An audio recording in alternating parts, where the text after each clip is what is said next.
If I asked a random stranger on the street who their favorite superhero was, and they didn't just call me a nerd and give me a wedgie, I can imagine they might give me an answer in keeping with the recent YouTube poll that I ran, with Spider-Man and Batman winning handily, and a smattering of other answers across Superman, Wolverine, and a bunch of other edgy heroes like Moon Knight, Blade, Ghost Rider, and the Hulk. All great choices. All great choices.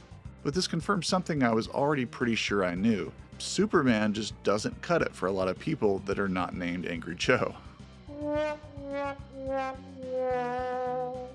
Despite his comics' popularity, Supes has never stayed in the mainstream multimedia space in the same way that other heroes like Batman or Spider-Man have. Christopher Reeve's excellent performances were always underserved by the rest of the material, and Brandon Routh's Superman Returns was inoffensive but unremarkable. Wrong!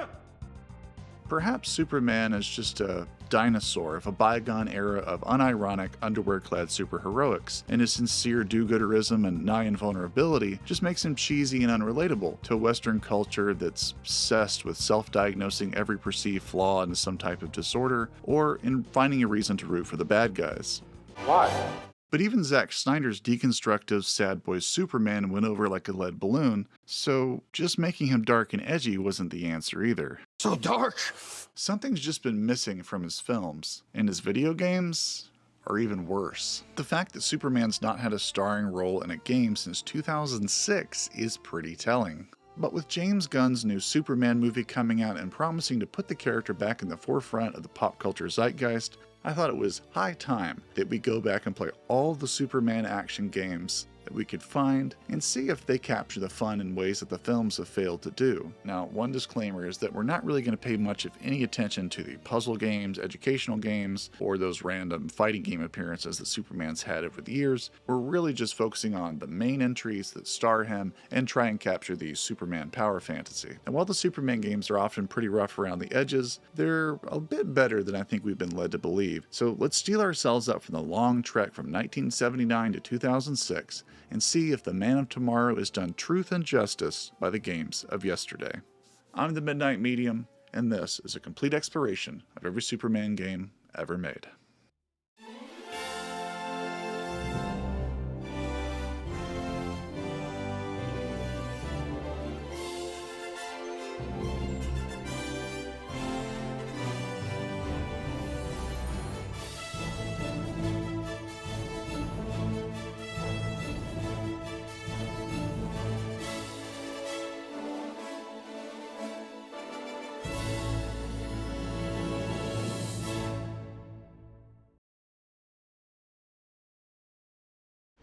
They can be a great people color they wish to be.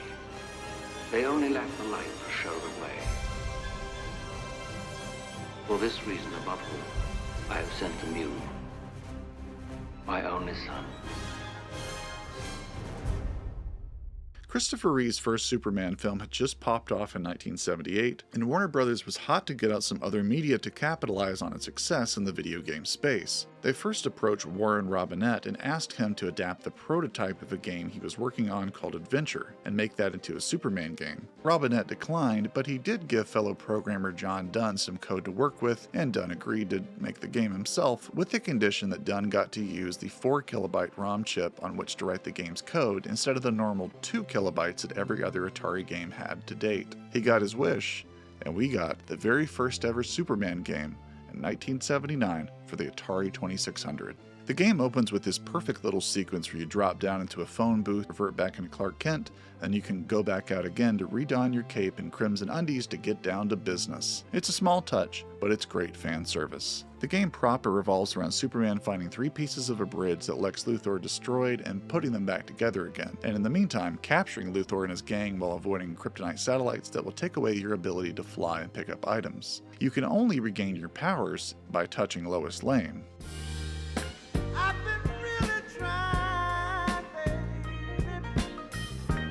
Great Scott.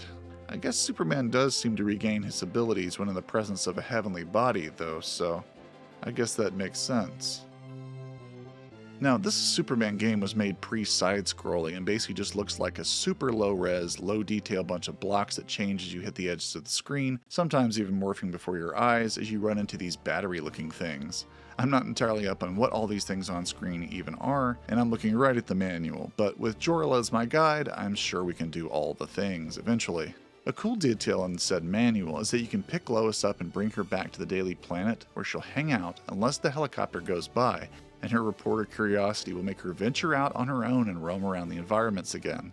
Which is just a fun little pointless detail that feels like it reflects a love of the character for no other reason than because one could. But the game gets even more complicated as the helicopter that's carrying Lois Lane around is by the game's own admission not even clearly an ally, and it might even be Lois's captor, as one minute it will remove parts of the bridge you're trying to get put together, and other times it'll mess with the Kryptonite satellites. This range of behaviors makes no real sense for any real person inside said helicopter, and definitely feels like arbitrary design choices that Don and Robinette couldn't justify contextually in-game. But hey, it's 1979, video games are barely even a thing, so I have to applaud the creativity here.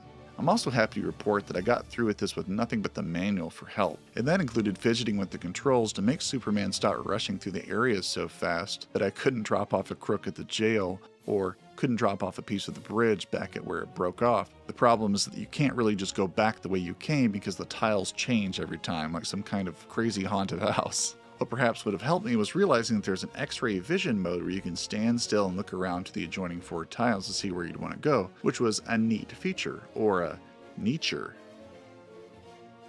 Lois Lane, of course, is a big help too, as she spawns in any time I got knocked back into my Clark Kent getup and needed to pick me up. And once Superman's better half has pumped you back up, you'll be equipped to catch Lex and his band of shady stinkers. In-game, Luthor's a hilariously corny-looking dude that you'd never know was the mastermind evil villain until the manual told me, as he's flipping around Metropolis on a motorized helicopter umbrella like Mary Poppins. He's a little bit hard to catch, but eventually I got his little bald butt and put him in the slammer. I ran back to the phone booth, got dressed, and turned my story in. Then the game does a sort of cutscene, or jump cut scene, of Clark recollecting all the places he's been. So while this is not going to be a game that generations play for years to come, it is a charming little oddity, and in addition to being one of the first ever console games to have a pause function, it will always be the first game that Superman ever got, and no one can take that away from John Dunn. It captures the essence of the character and lets us do most of the important stuff that Superman gets to do, so this is a promising start to his gaming career.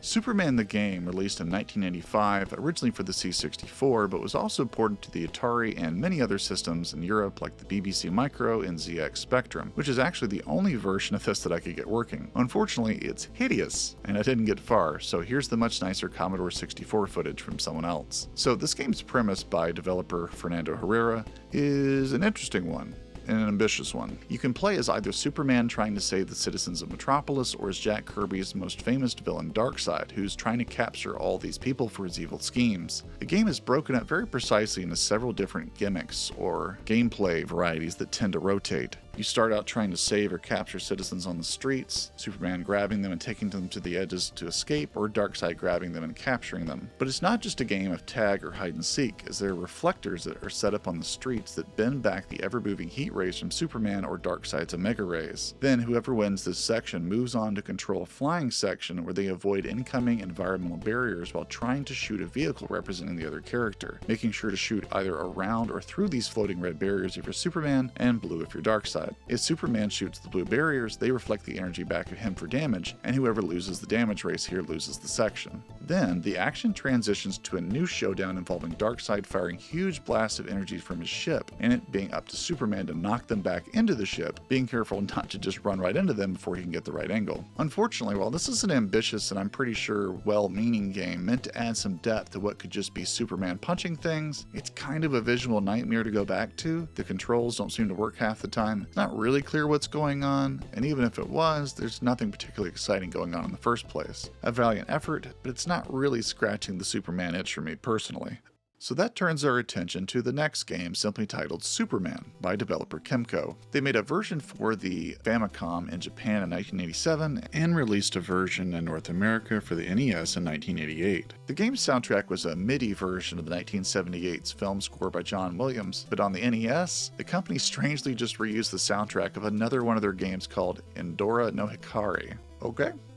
Why not, I guess. right? Superman starts out charmingly enough. You play as bespectacled Clark Kent, speaking with Lois Lane, Jimmy Olsen, and the copy chief, and you need to go get the news or something. This is a classic side-scrolling action game where you're jumping to dodge guys or defeating enemies with basic attacks or using your selected superpowers, which are limited in use because of an energy bar and must be swapped between in the pause menu. The same goes for your health, which is under immediate attack once you walk outside of the Daily Planet, dodging some crooks who are inexplicably just blasting outside a very popular newspaper building, and you make your way inside a phone booth to change into your business attire. Unfortunately, as reasonably Superman as this all sounds, Superman is just not a particularly good game. It's not long, you could probably finish it if you had the patience of a saint, but it controls like dog water and has a lot of silly difficulty enhancements that make it really unpleasant to play. For one, Superman's pretty doggone nerfed. His powers are limited use, so you're often just throttling people with your fist instead of doing something cool. Random thugs are about all you fight, and they hit like a locomotive and are hard to dodge, so you end up feeling like not so Superman most of the time. Take too much damage and you'll turn back into Clark Kent and have to backtrack all the way to the phone booth to turn into Superman again. You know, I wish I could take enough damage to revert back into who I was before I played this dumpster fire.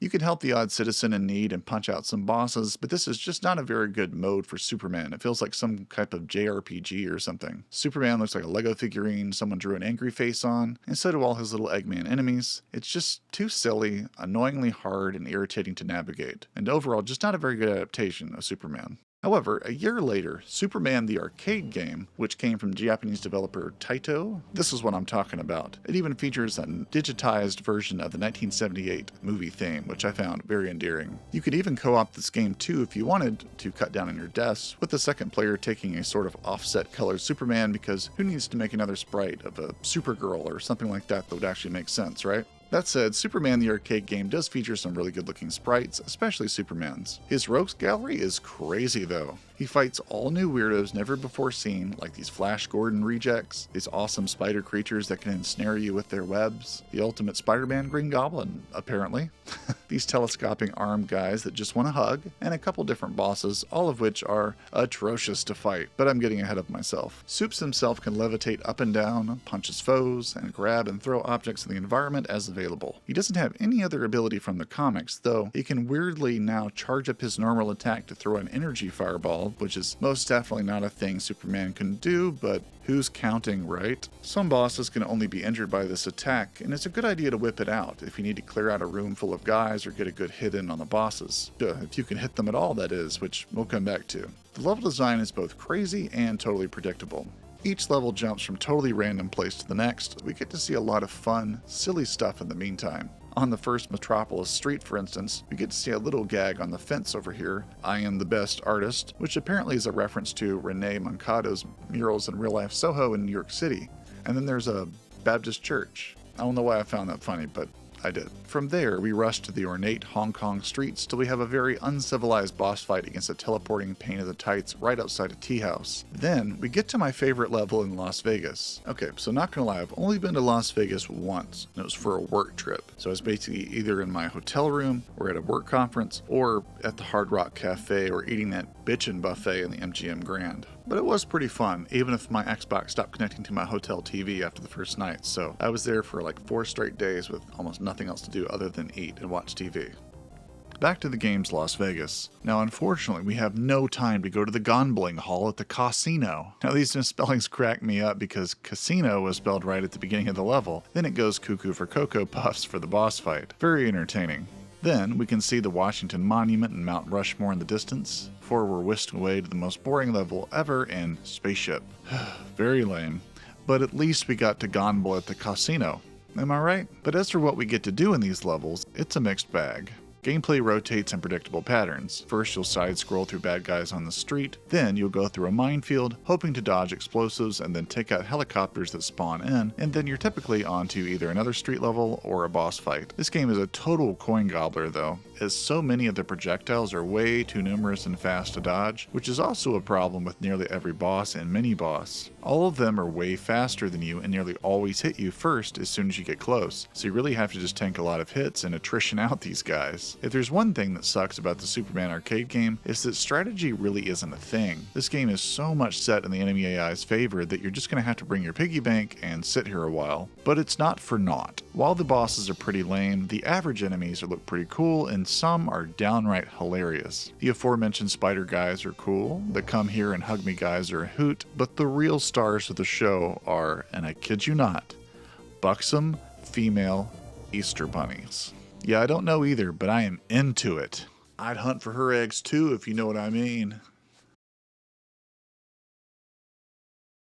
Now, in all seriousness, as massively unfair and grindy as this game is, Superman the arcade game has a good bit of humor and wackiness to it that helped me overlook a lot of its faults. It's also the first Superman game that approximates the feel of the character, and his sprite looks fantastic. I'll never be able to fathom why Superman was given a fireball as his alternate weapon instead of, his freaking heat vision or frost breath, but what can you do? I mean, the whole thing has this air of fan fiction to it. From the non-canon superpower, the one thing that Superman can't do, to the main villain Emperor Sauce being an original creation, to the freaky never-before-seen enemy types in this game. So points for wacky Japanese creativity, which I'm surprised they got away with, being only the third Superman game and the first to come to the mass market that was arcades. So overall, not a great game, but perhaps a step in the right direction. First Star still had the Superman right since the 1985 Superman the Game, where he fought Darkseid, and they enlisted developer Tynesoft to make versions of 1989's Superman the Man of Steel for just about every computer that existed, including the Atari ST, the Amiga, PC, Commodore 64, ZX Spectrum, Amstrad CPC, MSX, BBC Micro, and Acorn Electron. Whew. Unfortunately, not all of those versions work so great. Perhaps unsurprisingly, considering how I couldn't get Superman the Game working on a C64 emulator either, the C64 version of Superman the Man of Steel was notoriously clunky just to get to play, as the load times were pretty long on the tape version, and to start a new game, you had to rewind it all the way back to the first level. YouTube has all sorts of different uploads of this game from various different rigs, so it really showcases you the wide variety of play experiences that you could get. So the game itself is actually an odd take on Superman. We start off with a pretty small play window about 2/3 the size of the screen with our score and a menu for our powers on the right and an energy bar for how much we can use said powers at the bottom of the screen. We essentially control old Supes from behind as we fly forward across a scrolling texture beneath us and into what looks like the demons of Darkseid's Apokolips coming at us from inside boom tubes, a detail which becomes especially apparent in the PC version as the other art styles are so pixelated that it's really hard to make out what these are actually supposed to be. In the Amstrad version, we're then transported to some weird spaceship level where we play asteroids from a slightly different top-down perspective while the spaceship is awkwardly jammed up our bum for some reason. Next, we switch to a side-scroller where we dodge projectiles and robots on the ground, very much like the last level of the 1998 arcade game we just looked at. This level ain't much, but at least it has this cool Brainiac-looking enemy. Hell, that may be Brainiac. But you know how the story of these games is literally just like 2 sentences in the manual, so you'd be forgiven if you overlooked this detail. Then we get an actually pretty sick looking asteroids battle sequence with explosions and spaceships all over the place. The sound effects are truly heinous, and I can't for the life of me figure out why the Amstrad has no soundtrack, but to top off this literally 20 to 30 minute game, we get a repeat at the side-scrolling level. Whew, that is tight. But at least the game congratulates us for vanquishing evil and saving the Earth. Listen, man, I know times are tough out there, it's just 1989 and the gaming revolution is just around the corner, but are we really supposed to believe that a game this hideous and this short was really an acceptable level of quality even for this time period? Oh, perish the thought. Fortunately, the Commodore 64 version is way better than the other ones, with a bumping MIDI version of the Superman theme and comic book interludes connecting the level. Now that the context is here, we can get a good idea of at least why this is happening, even if it doesn't make a ton of sense still. You know that ship that was awkwardly following Superman? Well, that's Dr. Corwin, whom Superman is escorting. Hilariously, once this overly long asteroid punching sequence is over, Dr. Corwin will thank Superman for getting the ship to its destination with no damage at all. Bro, did you not just eat like 50 asteroids on the way here? Then we find out that the big ship is owned by LexCorp, which of course means Lex Luthor is in our future. What that has to do with Darkseid's parademons earlier is never made clear, of course, but we go ahead and knock down the defenses of Lex's ship, leave, and then we're told that we need to go right back to do one of these awful run to the end while beating the bad guys back side-scrolling missions. These are just awful, as any hit knocks you way back, and you have to make up the ground you just lost. And if you hit another enemy while in the middle of one of these knockback animations, it compounds, meaning you can't really afford to run into much of anything or you'll never ever get to the end. But it's all worth the effort, because at the end, we get a riveting boss fight against a computer? What is the end boss that we have to play like Quake over dial-up or something? Nope, we just shoot it into obsolescence, and the game is so impressed that it takes like a full 30 seconds to tally up our score. Nice. We somehow zero in on Lex Luthor and imprison that sassy little supervillain. Huzzah and stuff. Whew, well, points for zooming out and making Superman do big things against spaceships in space and parademons coming in from boom tubes, but this game just controls really loosely, it's pretty bland and straightforward, and has some really annoying mechanics like that knockback animation thing. I do, however, get a kick of how the little power icon for Superman's feet looks just like the pointed shoes of him, that Powerpuff Girls villain. Okay, well, let's not linger long here because we've got much better games to talk about. Next on our list is 1992's Superman for the Sega Genesis by Sunsoft. The production values are quite good, with catchy music and delectable looking environments. This game is a classic side-scroller action game, but you can only fly and use heat vision in prescribed on-rail sequences where you hover and shoot all comers. Otherwise, you're just punching dudes while going left to right, your only spice being a rechargeable super punch. It is nice to see Superman's extended rogues gallery though, with the Trickster, Metallo, and Brainiac, who's got an especially gnarly boss fight at the end. Even Mr. Mxyzptlk shows up for no apparent reason with a shark fin on his back. It is quite funny how Superman will spin like a drill to go down to a new level, or how badly written the headlines are after every mission. Style aside though, actually playing the game is kind of a pain. The gameplay is very repetitive and brutal. Superman's just not very mobile, and enemies can easily knock you about and evade you with ease. The spongy boss fights are as tedious as cutting your grass with fingernail clippers. On level 4, you fight the same boss 4 times, which is appropriate but obnoxious. I will say though that the Brainiac fight, while fiendishly hard, is at least very well realized artistically with some awesome animations. And once he's down, we save Lois Lane and the day is saved. The end indeed. If you can get there, that is. Even for the writer of this GameFAQs walkthrough, this game is notoriously hard, and I found it extremely so, and not worth investing much more time in. I had to use a lot of footage from a speedrunner here, or at least someone who's played the game so long and hard that it can run through it in no time, just like your mom. I mean, if you wanted to get good at it, I'm sure you could, but God knows how much patience you'd have to have and how much time that would take, and overall, it's just not worth it. The next game on our list is Superman the Man of Steel, which was released in 1993 for the Sega Master System and also the Game Gear. Despite some reports of how Superman didn't get to use his powers enough in this game, publisher Virgin Games and developer Graph Gold Creative Software saw fit to port it to the Sega Master System and the Game Gear under the name Superman the Man of Steel in 1993. There's not too much to say here except that it's a pretty faithful port with some slightly different ending cinematics and a much worse ending boss fight. Honestly, it's kind of a fitting end to a highly okay product, and that's if you can even get through it. That's too bad, because aside from Superman's pretty terrible ability suite, the end levels let you fly around a lot more through some attractive space vistas that feel worth the price of admission. So while Superman games had largely sucked up to this point, things would start looking up with 1994's Death and Return of Superman by none other than Blizzard Entertainment. Believe it or not, back in the days when Blizzard Entertainment wasn't just Diablo, World of Warcraft, and sexual harassment, Blizzard Entertainment's first 3 years had been spent porting other people's games, and The Death and Return of Superman was their very first original product. And it was based on the highly acclaimed Death of Superman storyline that had just taken the comics world by storm the year before. In the 90s, DC was anxiously looking for a new storyline to improve Superman sales, so writer Jerry Ordway jokingly suggested, why not just kill Superman? No one in the writer's room laughed, but longtime writer Louise Simonson saw the potential in the idea, as she'd seen firsthand while working on X-Men how a character death could have a massive impact on supporting characters and fans alike. Editor Mike Carlin agreed, saying, The world was taking Superman for granted.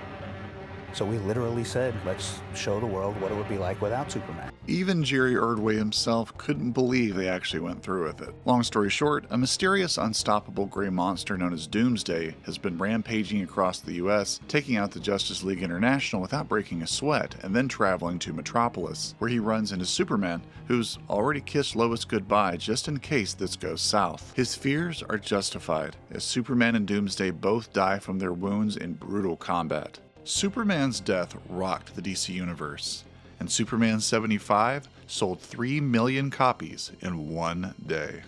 New characters like Superboy and Steel and the Eradicator would rise to take his place and have to battle the vengeful cyborg remains of Hank Henshaw, known appropriately as Cyborg, who sought to supplant Superman in his absence. Now, the best part of the death and return of Superman is that we get to play as all of these characters and live out the whole story arc. We get every boss battle you can think of, even the Doomsday vs. Superman one, though these are extremely unbalanced. But this game really is defined by its moment-to-moment combat, so let's go there first. Metropolis is under siege by some subterranean mutants who've knocked off the city's power, so it looks like a job for Superman. These enemies are wholly original with comical names like a ram named Rambo and a minigun-wielding hunchback named Igor. You can punch and throw these guys around and blast them with your heat vision, and you have limited lives before there's a game over. The combat seems button mashy at first, but it has surprising depth and rewards you for not getting frustrated too quickly. Often just sitting still and punching and letting enemies kind of come into your attacks like a buzzsaw works best for non-ranged enemies,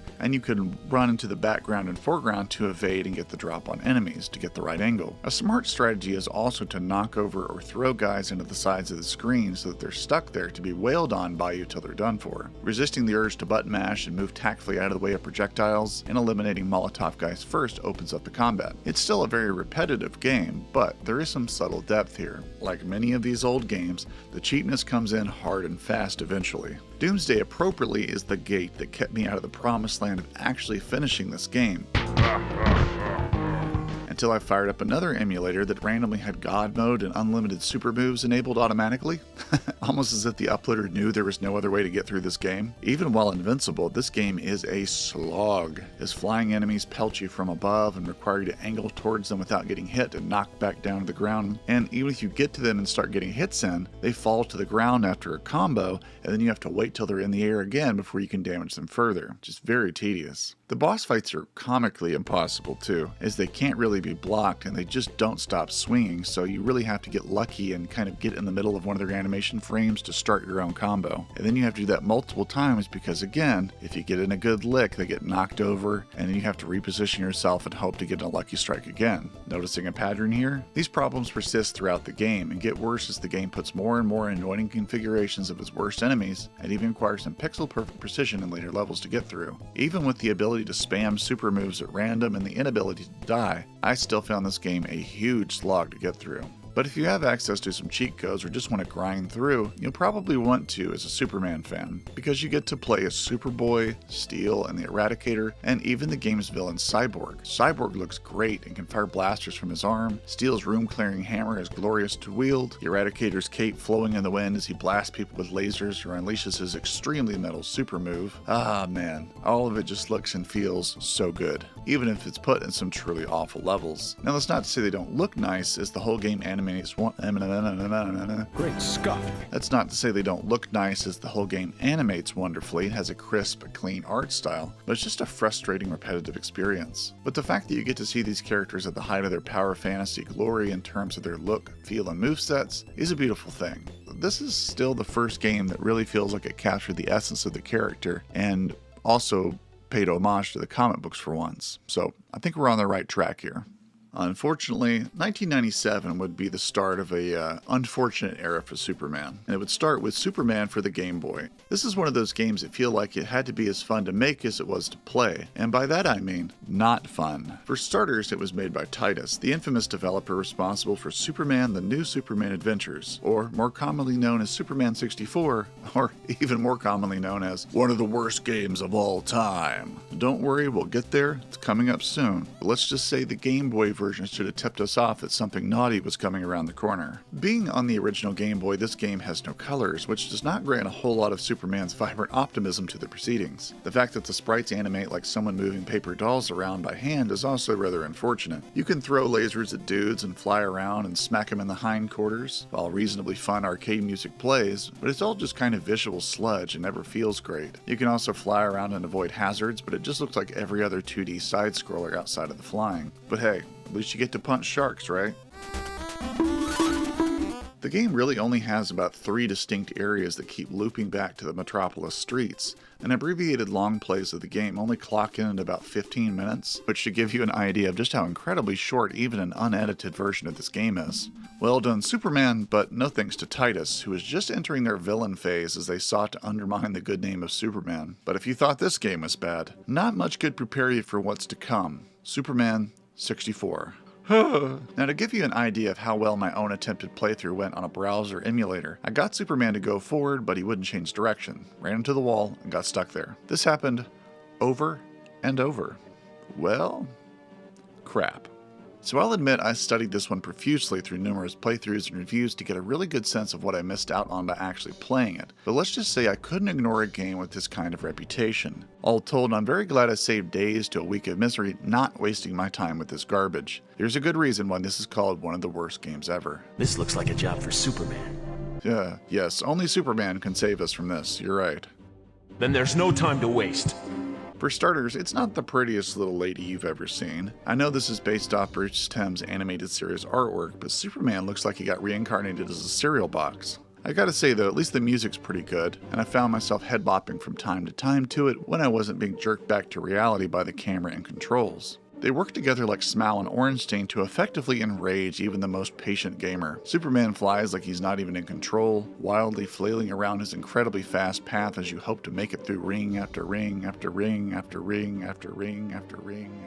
Seriously, Titus are more ring hungry than Sonic the Hedgehog or white trash women wishing their baby daddies would propose. Not only are the controls incredibly unwieldy, but they're pushed to their utmost limits and beyond by the fact that nearly everything's timed, which next to the escort mission is one of gaming's greatest sins. It does provide a bit of levity to the horrible proceedings to see Lex Luthor keep saying, "If you want to save your friends, solve my maze." For one thing, a racetrack of rings isn't a maze, and why would that be a prerequisite for letting my friends go, you goofy goober? Oh man, and get a load of this combat. It's like watching a ballerina at work, isn't it? Strangely enough, the game almost functions like a real video game once you get indoors and can fight robots, solve puzzles, and use your powers like heat rays, super breath, or flight. That is, until it becomes a corridor key hunt searching for NPCs. Or God help you when you have to fight a boss. Superman gets his red trunks whooped by this villainous vixen, and then cowers in the corner inexplicably while he musters up the nerve to go against his polite way of never hitting a woman, except when she's trying to blow up a dam in Metropolis. What is this even? Truly an adaptation for the ages. Okay, now we could go on for years talking mad trash about this game, but let's peel back the layers and see whether this was all Titus's fault or whether there was something more at play here. Ironically, when Titus's Eric first came knocking on Warner Brothers' door to do a Superman game, they asked him 3 times if he was sure of what he was doing. Now, Kane should have heeded their warnings, but it's not all his and Titus's fault. Kane's vision was strong. To date, the only other 3D action-adventure game that compared to his vision was Tomb Raider, but Kane wanted to go even bigger and make the first open-world 3D real-time game. We get to use Superman's every power and especially his flight in big, wide-open spaces. But as soon as the deal was inked for Titus to take over, Warner started harassing them over every little design decision, and often for totally bogus reasons. At one point, they even wanted to change it from an action game to a Sim City clone where Superman would be the mayor of Metropolis or something. As Kane said, that was honestly pathetic. Warner took as long as possible to improve every character that got added to the game and constantly pushed back on Titus's design decisions, saying Superman would never do that. They didn't want Superman to fly underwater despite Titus being able to provide chapter and verse from the comic books where he did just that, and Superman wasn't supposed to be able to break the destructible environments or fight humanoid enemies because he was too good of a guy to engage in property damage and beating up people. Ironically, the Warner guys who blocked as many creative decisions as they could ended up feeling rather pleased as the game sold well enough despite a horrible critical reception. But Sony and Warner Brothers shut down the PlayStation version, which was about 90% complete. So what we wound up with is a game that featured incredibly awkward controls, whether walking indoors or flying through the endless timed ring runs that get longer and require even more perfect wrangling of Superman's inexplicable inertia. Combat is atrocious, controlling poorly and pitting you against 2 or 3 enemy types for hours, which is only broken up by barely recognizable boss characters like Brainiac or Metallo. You just have to hope to outlast the horrendous hit detection long enough to rock him, suck him into submission. There's almost zero personality or creativity to these fights. Do not get me started in how goofy it is to see Superman raffle stomp Darkseid before he's even said his introductory rant, and then get carried around like a bag of potatoes. Potatoes! Apparently, giant crabs are more fearsome than Darkseid. Jack Kirby must be rolling in his grave. The real problem, besides the controls and all the bugs where Superman would get stuck on things, was that Superman really never gets to cut loose with his powers or fight interesting enemies. We get a Superman who's constantly being bullied into gimmicky time trials, never gets a good fight in, and then the game ends with this weird flying into a tunnel thing which starts a cutscene where the camera humps the screen until it coughs up the credits. Titus couldn't make the game they wanted, but I'd say they probably bit off more than they could chew in the first place. The Gameboy game they'd made 2 years prior was awful, though mercifully short, but Superman 64 isn't just a completely uninteresting adaptation of Superman's power fantasy, it's also one malformed by corporate overreach by people who didn't get the character anyway. Superman wins, but we all lost. So with that, let's turn our attention to a game that is much better and unfortunately never released. This game is Superman Battle for Metropolis, which was developed for the Game Boy Color by Neon Games and was to be published by Infogrames sometime in likely 2001, but something happened on the way to heaven, so it was cancelled after failing to impress the license holder. Yet again, anytime anybody wants to do Superman justice, the license holders, the very gatekeepers of Superman, get in the way. It's really too bad because this game comes out of the gate with great vibes. The music's catchy and fun, and the game has beautiful colors and interesting level details. Enemies don't stand a chance against Superman either, which is a nice change of pace, and he even wraps them up in a rope all old school style to leave them for the cops. When not scrolling through 2D environments beating on hapless thugs, Superman flies through the skies in a top-down mode where he shoots energy or something at helicopters. These sections look great and have really smart uses of perspective to make you feel like you're way up in the air battling. I'll still never get why so many Superman games keep making him shoot stuff out of his hands instead of using an actual projectile attack that he has like his heat vision, but alas. Alas, poor Yorick. And by that I mean he can't use said heat vision in these sections, though he can use it in the 2D beat-em-up sections. There are even some cool looking boss fights against robots and some pretty diverse art design in the levels. I also really like this space level with asteroids and spaceships and stars everywhere. It's quite evocative. All that exists is this EU version of the prototype, and it ends with a very short Brainiac boss fight. Be careful emulating it though, as it can crash a lot.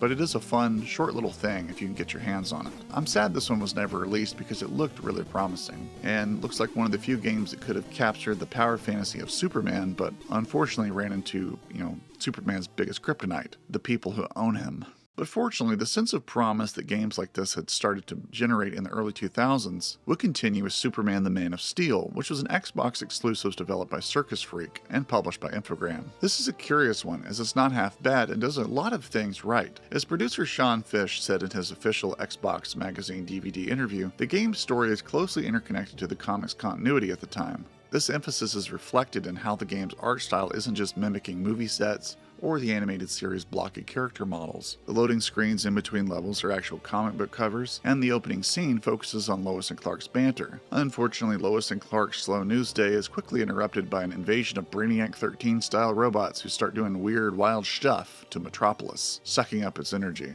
So much for a slow news day.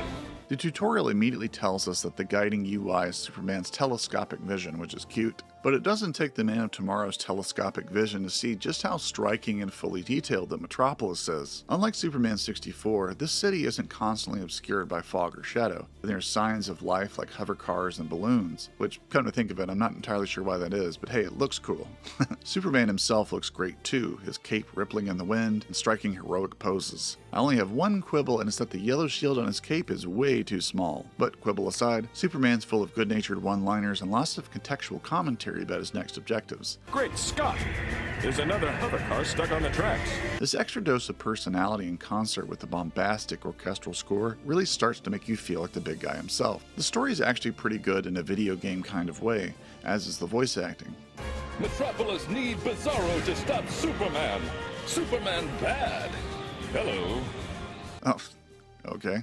That's not what I ever thought Bizarro would sound like, but that's hilarious nonetheless. Even Steel shows up and we get to fight alongside him in the Phantom Zone, which is an awesome comic book reference. The cutscenes are just full of personality and showcase a lot of different classic locations in the Superman mythos. Superman sounds perfect and Steel's voice actor is aces as well. I'm pleased as punch that this is head and shoulders above anything that the Superman games had done to date. The story also takes Superman away from Metropolis. War World is a very Mars-esque burning lava area, and once that's done, we get to fight Mongol in space, who is one of my all-time favorite Superman villains. I'm also amazed just how good this game looks for a 2002 Xbox title. The galaxies and other celestial bodies have such vibrancy, and there's a smart use of bloom to make them feel bursting with energy. The engine could show reflections and do multi-pass things in ways that no Superman game before the Xbox ever could. Here we just got a really good looking level, and a later space level we were fighting above Earth's atmosphere is pretty breathtaking as well. Flying inside the enemy ship as it crackles with energy and force fields to blow up the core just reeks of Superman goodness. Another great choice Circus Freak made was to give Superman unlimited access and usage of his power suite. He's not bound by some arbitrary power gauge and can fly, use his super breath or heat vision as desired. Producer Sean Fish was very upfront about how much he wanted players to have Superman's full ability suite at all times, so it was up to you to decide how to use it. And I love that Circus Freak was unafraid to lean into the power fantasy and make the challenges tough to overcome, and not trying to wrangle Superman to fit some arbitrary game balance design. There's even a cool section where you can use Superman's X-ray vision to look for underground wires so that you can break the generators connected to them. Now, as for how Superman's fighting style is translated, the player uses a lock-on system to target enemies while flying around in midair, which greatly helps Superman feel powerful and competent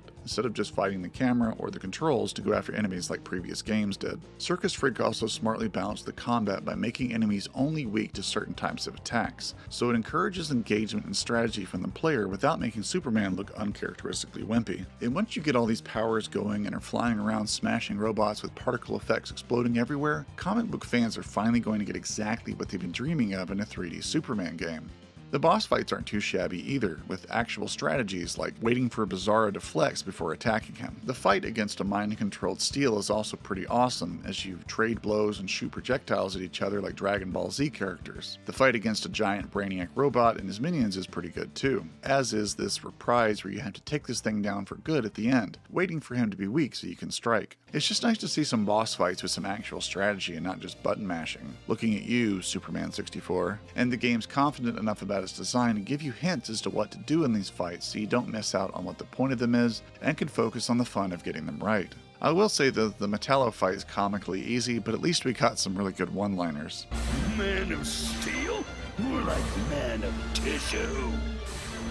Overall, the bosses have personality and they look great, so I can't complain much here. But aside from having a much better story frame and feel for the character, Circus Freak does have some less desirable ideas. The least desirable one is copied from Superman 64, and that's timed missions. Now of course this is an easy way to challenge the player without making Superman weaker, just giving him a smaller window to be awesome. But Superman himself, despite being faster than a speeding bullet, has a very low top speed here, and time limits can be pretty strict, so these can get a bit annoying. That said, I've seen people complain about these quite a bit, but there really aren't that many of these sections. I'd say the worst offender is how long repetitive sections can get, where you're fighting 20 to 30 enemies when 15 would do, locking on and whacking them, and then flying a bit to repeat. The Man of Steel also indicates that Superman's secret burning desire is to be a volunteer firefighter one day, as he has to freeze out so many fires with his super breath over the course of the game. It's great that the game tries to give you a reason to use his powers, but it can feel a little perfunctory to do something so pedestrian over and over again. Still, the game overall does a quite reasonably faithful job of letting you do cool things that Superman has never been able to do so well in games before. You can freeze stuff with your breath, blast it with your heat vision, punch robots into the stratosphere, fly around with ease and flourish,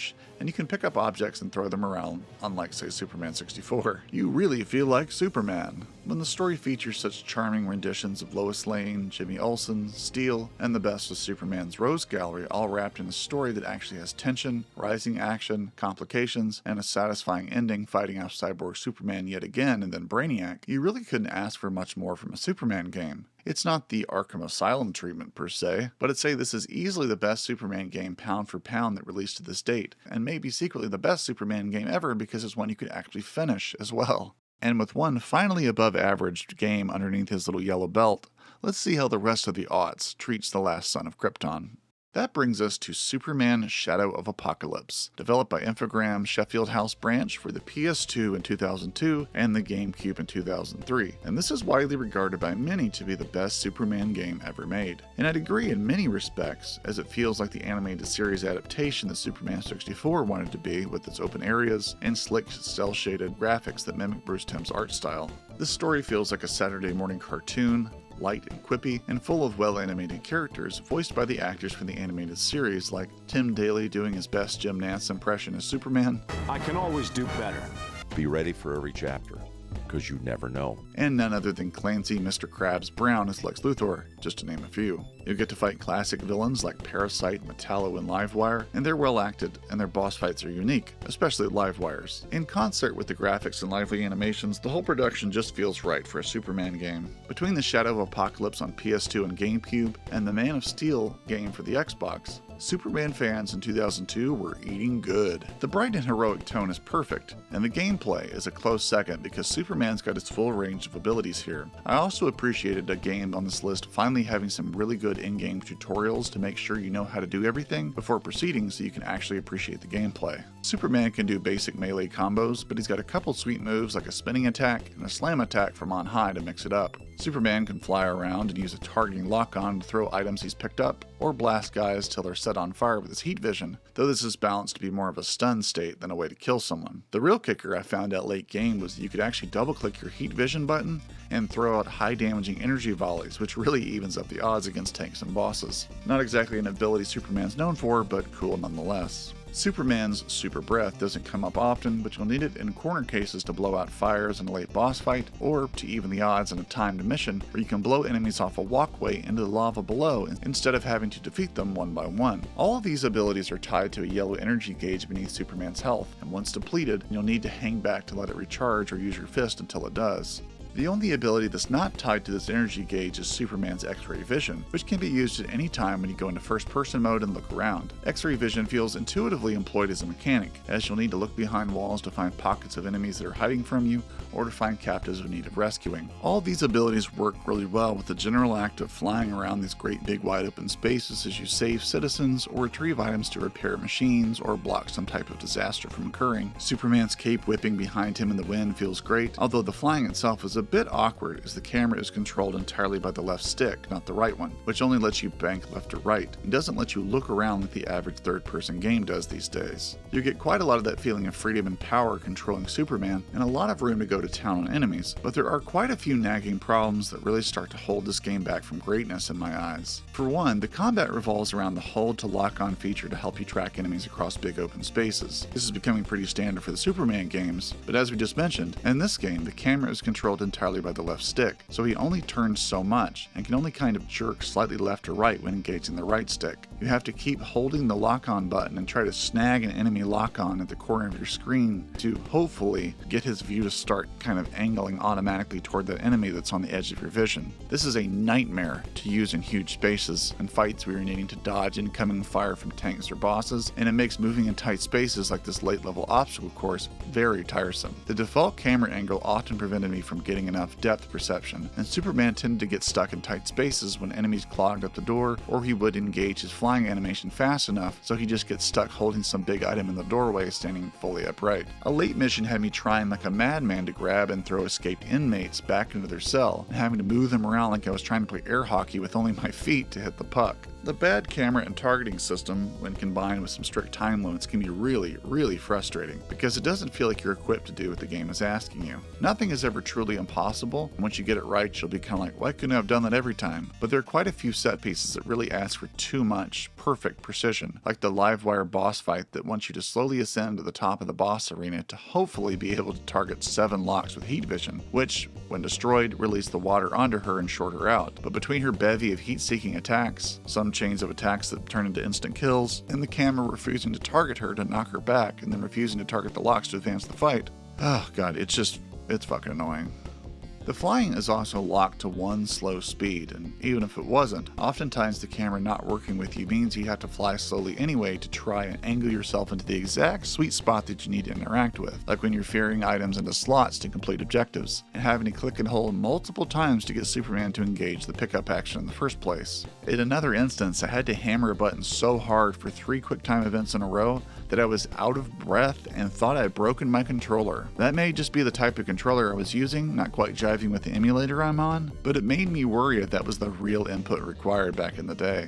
Can't do it! Another weird design choice is how slowly Superman's health and energy regenerate. Sometimes you'll just straight up not have enough health to directly engage enemies, so you'll have to fly around and hang back with ranged attacks for quite a while until it comes back. Likewise, when your energy tanks, you'll have to just circle over and over again until it slowly regenerates enough to start attacking again, which makes some fights drag out endlessly as you repeat this process. On a lighter note, the game does feature a couple stealth missions as Clark Kent where you sneak around and sabotage various parts of a lab. If you get caught, you auto-fail, but the way to get through is often to heat vision down cameras before they see you, or walk gingerly through laser traps, or just do a bit of waiting until someone passes you and sneaking around behind them. Unfortunately, the camera obfuscates your depth perception here, and Supes has a bit of a delay when moving forward, so I had frequent bouts of frying my face on the lasers as I tried to get the timing right. Last but not least, it's pretty weird to call this game the Shadow of Apokolips and feature exactly 5 seconds of Apokolips. The whole game just plays out like an elongated Saturday morning cartoon with little narrative threads tying anything together, or just drug on through long set pieces saving scientists or escorting guards through endless robots and tanks, and then we get 3 mediocre boss battles in a row to close the game out, with the arch-villain Darkseid looking on briefly with the "I'll be watching you, Superman." And I shall be watching both of you closely. Very closely indeed, Superman. These are basically his only lines in the whole game, and then we cut to credits. I guess we really did just get a Shadow of Apokolips, huh? What a strange misdirect, if not outright false advertising. There's nothing cosmic or epic going on here at all that would befit the name Apokolips. It's not a bad Superman plot, but it's definitely just set up for set pieces. So all in all, I'm glad that Shadow of Apokolips exists, and I certainly had some fun with it. To date, other than the Man of Steel and Xbox, it has the most comics-faithful tone and the best range of Superman's abilities to date. The time set pieces fighting the controls can be nightmarish, and once you get past them, I was often hyped to see what the game does next, because the ideas are solid here. I just wish that the game wasn't so bogged down by gimmicky ways to increase difficulty and that the controls weren't so horrendous. Otherwise, this would be an easy recommendation to any Superman fan. As it stands, I still say endure the bad stuff to get what we all came here for, which is an authentic, joyous, and likable portrayal of the character. There's just something very right about the mode this game is in, and should be commended for it, especially since so many other Superman games pale in comparison. I never knew you had such a magnetic personality. Superman Countdown to Apokolips was developed by Mystic Software and published by Infogrames for the Game Boy Advance in 2003. This game actually serves as a prequel to the Shadow of Apokolips game released a year prior on the PS2 and GameCube, though if you didn't play them in order, it wouldn't change much of anything. This one starts off with a cute little intro about Superman's origin, some banter with Lois, and then goes into yet another amazingly boring first level where you swoop around fighting thugs who damage Superman easily and are hard to find were it not for your trusty map which marks their position. As for the gameplay itself, this one features an isometric perspective, and Superman can punch dudes, fly around, and uses super breath and heat vision. As lively and promising as this one started out, I needed to use super breath to beat a boss, but could never get the control to engage, nor could I find a manual online to suggest what that input even was. Even mapping every button to a controller input or a key on the keyboard didn't help either, so I just had to watch the rest of this one. Superman is unfortunately very weak, and the narrow camera view doesn't let you cut loose with your powers very well. It makes lining up attacks rather finicky as the angles are pretty exacting. Still, your heat vision wrecks face here, and there are some pretty funny little details like Superman freeze-breathing bad guys into ice cubes and throwing them at their friends, or being able to throw cars. The music's not terrible, and the sound effects are quite solid admittedly, and I can't deny the colorful visuals have a certain appeal to them, especially Superman's cape rippling in the wind. Unfortunately, the levels are pretty meh. I will give the game credit for at least having a better story than the actual console release of Shadow of the Apokolips, though. Enter Gang is vying for control of Metropolis, but has some outside help that Clark's got to do a bunch of sleuthing to uncover and try to prevent. There's just a lot more text conversations and cutscenes that try to contextualize what's going on, at least more than you'd expect from a Game Boy game. I also appreciate how more than just one random New Gods character in Darkseid's minion Kanto shows up, as Darkseid's son, the ferocious Calabac, shows up with parademons in tow. Now don't ask me how a Game Boy spinoff does more to live up to its name than the primary console game, but there you have it. Actually, this boss fight's pretty rad, as you've got to deal with a swarm of parademons before Calabac himself smashes onto the scene. Overall, good stuff, and a nice recovery from the start. Well, Super Friends, here we are at the very last Superman game ever released, with the Superman Returns movie tie-in game in 2006. This game was developed by EA Tiburon for the PS3 and Xbox 360, which is the console I played this on. And it starts off really promisingly, as many of these games do. In fact, for the first hour or two, I was convinced this is going to be the elite Superman game. For one, the cutscenes are pretty well done, and all the actors from the movie reprise their roles, like Brandon Routh, Kate Bosworth, and the excellently cast Kevin Spacey, who is very definitely not phoning in this role. Though admittedly, these cutscenes are just kind of nice to look at and really don't inform the proceedings too much. I know for a fact that most of the story in this game has nothing to do with the movie, and it just jumps around from set piece to set piece, injecting cosmic supervillains at a moment's notice with almost zero setup. So the gameplay is where we'll turn our focus, and things start out pretty brilliantly.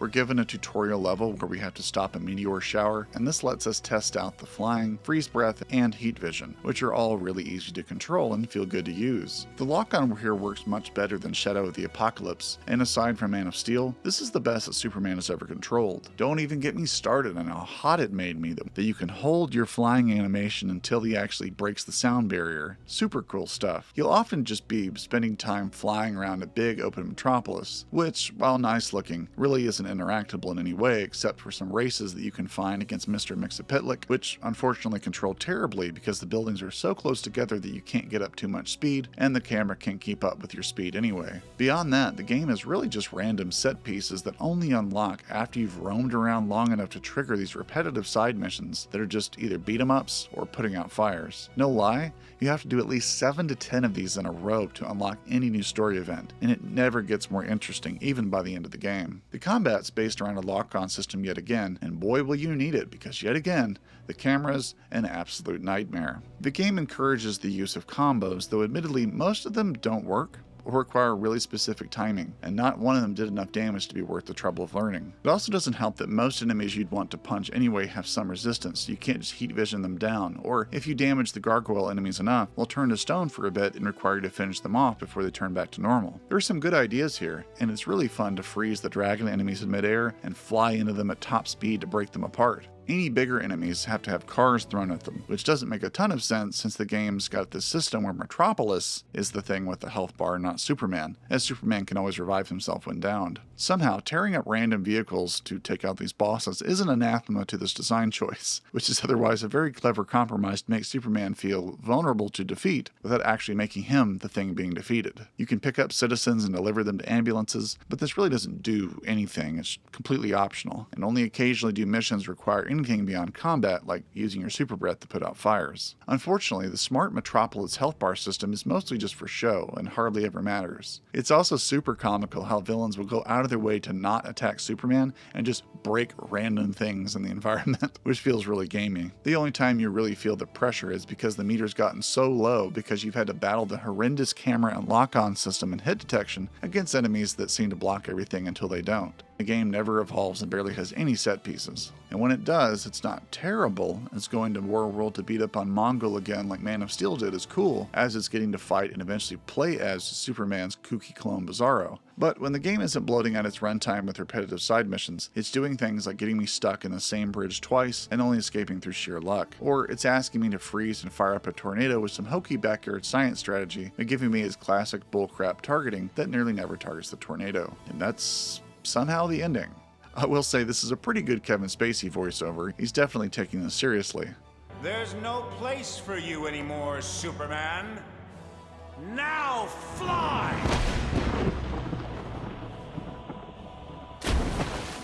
So long, Superman. We have to find Superman. We're almost there.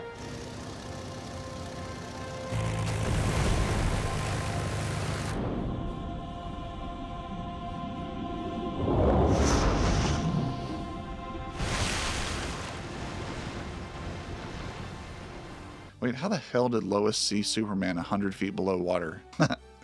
Oh, movie tie-ins. Never change your terribleness. So, yeah, I hate that this game didn't turn out.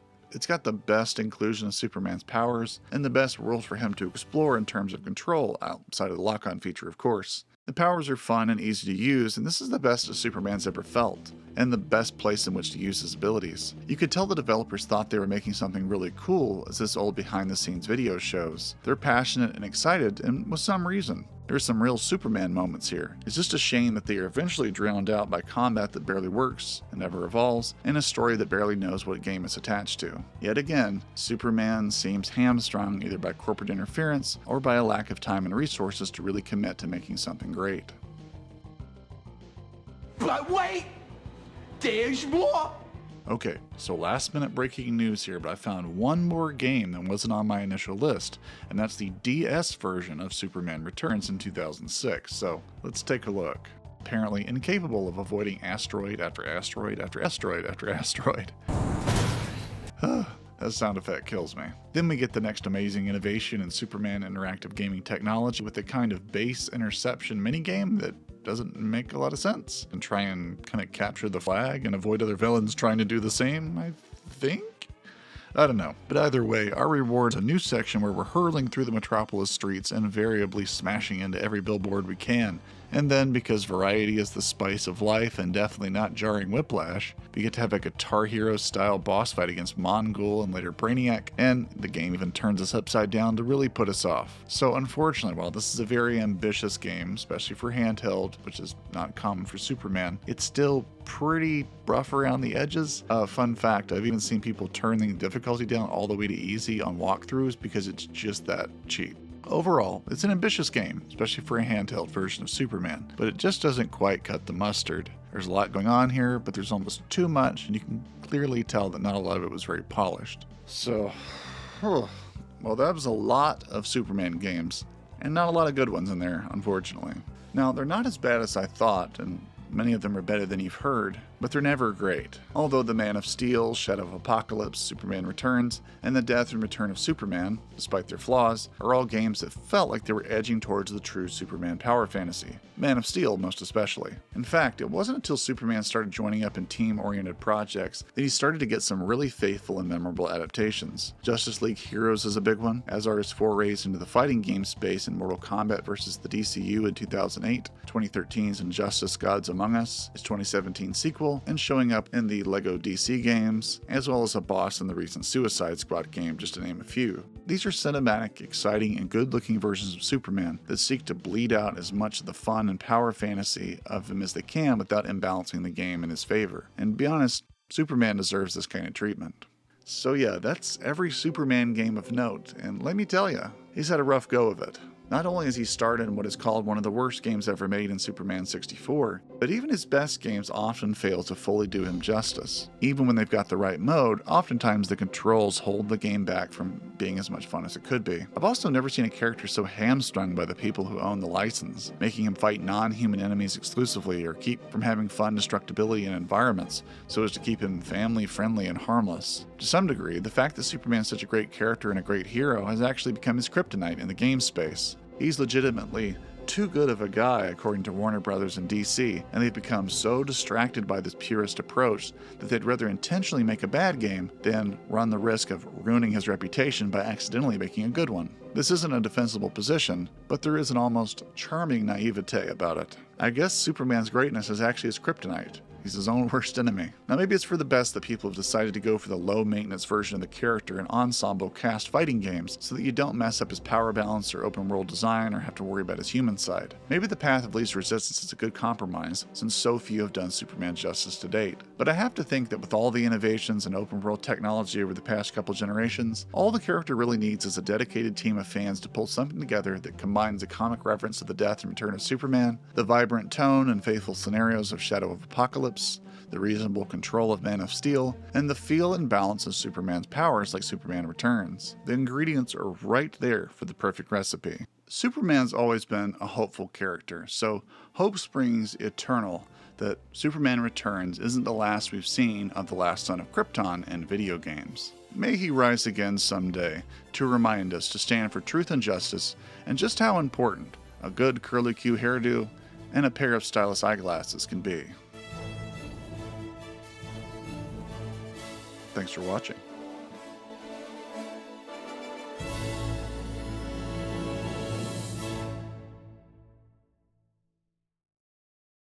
So, if you're enjoying the channel and really want to help it get to the next level, please consider becoming a patron or a channel member. By doing so, you'll be shouted out in the credits of every video, get early access to new videos, receive game keys as available, and even be able to vote on or contribute to upcoming projects. Sounds pretty good, right? Well, these people thought so, and I have to thank them for their generous support. Starting with Mark Neubauer, Deadforge, Hey Blondie, Yaksho, M, Bibby F. and Bloxburg, Melancholy Geek, Gara Sun, and new patron this month, Luke Dudney. Thanks for signing on, I really appreciate it. And an extra special shout out to James Wyatt and the Nth Review for contributing to my highest tiers. And if you're not tired of me by now, go ahead and check me out on the Quad Damage podcast, where I'm joined by Deadforge and Robert Yap as we talk first-person games with developers, gaming personalities, and content creators alike. God bless you everyone, and I'll see you soon.